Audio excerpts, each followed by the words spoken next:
자, 이제 사안을 보시면 이런 업종 제한에 대한 원칙은요, 일단 이렇게 봅니다. 모든 국민은 일단 헌법상 직업 수행의 자유, 제15조, 원래는 직업 선택의 자유로 되어 있지만 이 직업 선택의 자유 안에 직업을 어떻게 수행할 것인지, 수행의 자유가 있어요. 이런 직업 수행의 자유를 갖고 있기 때문에 원칙적으로는요, 업종 제한은 불가합니다.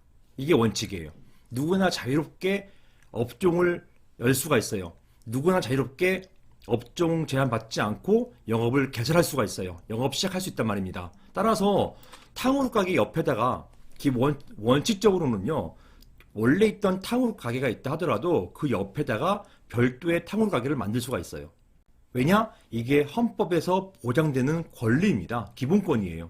이런 헌법상 직업 수행의 자유가 있기 때문에 비록 어떤 사람이 먼저 선점해가지고 탕후루 가게, 약국, 편의점 이걸 개설하고 있다 하더라도 그 옆에다가 똑같은 동종의 편의점 개설할 수 있단 말입니다. 자, 그런데요, 예외가 있어요. 이 예외는요, 법에는 없어요. 법에 있는 게 아니고 판례가 인정하는 예외입니다. 이 예외가 두 가지가 있어요. 이 두 가지 예외가 뭐냐? 첫 번째, 건물 관리 규약에 업종 제한을 인정하는 경우가 되겠습니다. 이게 최근에 나왔던 판례에도 명시가 되어 있어요. 자, 보시면 이게 제가 자문했던 사례의 판례입니다. 이 판례 보시면 이 규약에 이렇게 있다는 거예요. 상가관리 규약 제10조의 2 전유 부분의 업종 이렇게 되어 있고요. 관리단은 규약으로 전유 부분의 업종을 지정할 수 있다. 이렇게 되어 있어서 이 사건 상가 지오부터 디오까지, 지오는 부동산 중개업 용도로 독점적으로 보장한다. 이렇게 업종을 제한해놨어요. 즉 부동산 중개업 용도로 독점권을 보장하기 때문에 상가 지호 이외에는요, 다른 부동산 중개업소가 들어올 수가 없어요. 그리고 이 사건 상가 CODO는 편의점 용도로만 독점권을 보장한다. 이렇게 되어 있기 때문에 이 CODO 이외에는 편의점을 들여올 수가 없어요. 그래서 이게 유효하다고 보았던 사례입니다. 이런 게 바로 규약으로 업종 제한을 지정해 놓고 있는 것, 이것을 말하는 것입니다. 업종 제한을 받는 것은 이 해당 소유자 또는 임차인이 아니죠. 이 구분 소유자 또는 임차인과 다른, 즉 이러한 유사한 동종의 영업을 하려고 하는 사람이 바로 업종 제한을 받는다는 그 말입니다. 자, 이게 첫 번째, 건물관리규약에 업종 제한을 인정하는 경우가 되겠고요.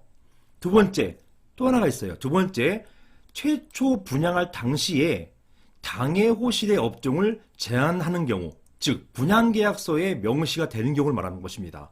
분양계약서에 여기는 제과점만 됩니다. 여기는 약국만 됩니다. 이렇게 된 경우에는요, 그 호실 이외에는 제과점이나 약국 안 돼요. 그게 바로 판례가 인정하고 있는 법리가 되겠습니다. 정리하자면 이런 업종 제한은요, 원칙적으로 불가해요. 안 돼요. 헌법상 직업 수행 자유가 있기 때문에 원칙적으로 안 되지만 판례는 두 가지 예외를 인정하고 있다. 첫 번째, 관리규약에 업종 제한을 인정하는 경우. 두 번째, 최초 분양 당시 당해호실 업종을 제한하는 경우. 이게 최초 분양계약서에 이런 게 써 있으면요, 그 이후로 몇 번에 걸쳐가지고 소유권자가 바뀐다 하더라도 이런 업종 제한의 효력이 그대로 이어집니다. 기간 제한이 없어요. 뭐 10년 되면은 업종 제한이 풀린다? 이런 건 없어요. 그건 없고 계속해서 쭉 이어집니다. 실제로 제가 했던 사안 같은 경우는 15년 중간에 소유자가 한 5번 바뀐 경우도 있습니다. 그렇다 하더라도 업종 제한이 인정됐어요. 이게 대법원까지 갔습니다. 따라서 분양계약 당시에 업종이 제한되어 있었고, 이런 분양계약서가 여전히 존재하고 있다면, 이게 증거로 내야 되니까 이런 분양계약서가 있다면 이런 경우에는 업종 제한 효력을 인정할 수가 있습니다. 예외 인정의 논리가 무엇일까요? 판례는 이렇게 봐요. 건물 전체 관리규약으로 업종 제한을 인정하거나 반대로 해제할 수 있다는 것이에요. 이게 자발적으로. 집합건물이 구분수들의 모임이기 때문에 그들이 자발적 정해가지고 준칙을 정해가지고 업종 제한을 하거나 업종 제한을 풀 수가 있단 말입니다. 물론 그런 업종 제한을 하거나 푸는 게 어떤 특정 구분소유자나 임차인을 상대로 하는 것이라면 그건 안 되는 거죠. 그거는 해당 구분소유자의 동의를 받아야 되는 것입니다.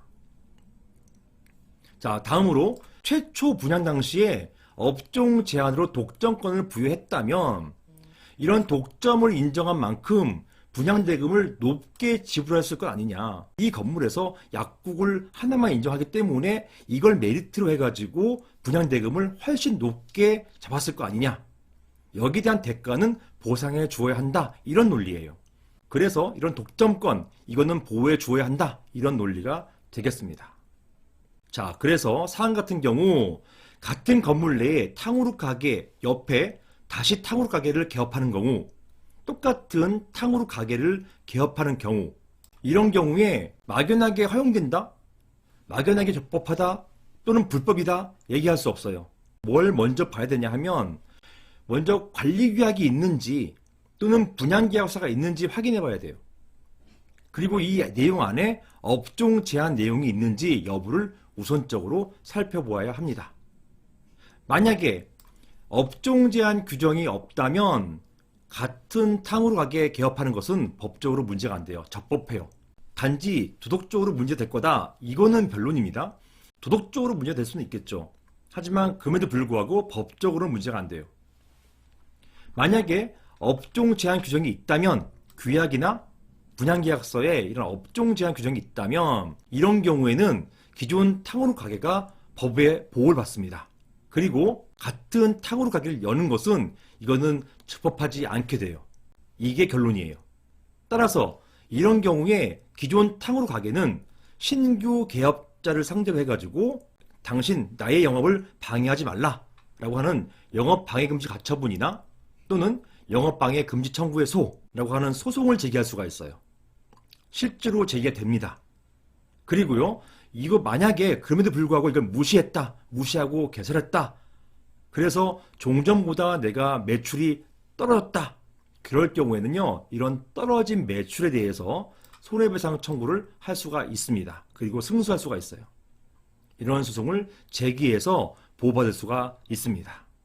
따라서 같은 건물 안에 있는 탕후루 가게 옆에 똑같은 탕후루 가게를 개업하는 것이 가능할 것인지 여부, 여기에 대해서는 먼저 건물 내에서 규약이나 분양계약서가 있는지 살펴보고 여기에 만약에 있다면 또 이 규약이나 분양계약서에 업종 제한의 규정이 있는지 확인해 봐야 될 것이고요. 만약에 그런 규정이 없다, 이럴 경우에는 개업 가능하죠. 도덕적으로 비난받는지 여부는 변론을 하고 개업은 가능합니다. 그런데 만약에 그런 규정이 만약에 있다면, 업종 제한 규정이 있다면 종전 탕후루 가게는 새로 개업하는 탕후루 가게를 상대로 해서 영업방해 금지 가처분이나 영업방해 금지 청구에서 또는 손해배상 청구를 할 수가 있습니다. 이렇게 정리를 해보겠습니다. 이상입니다.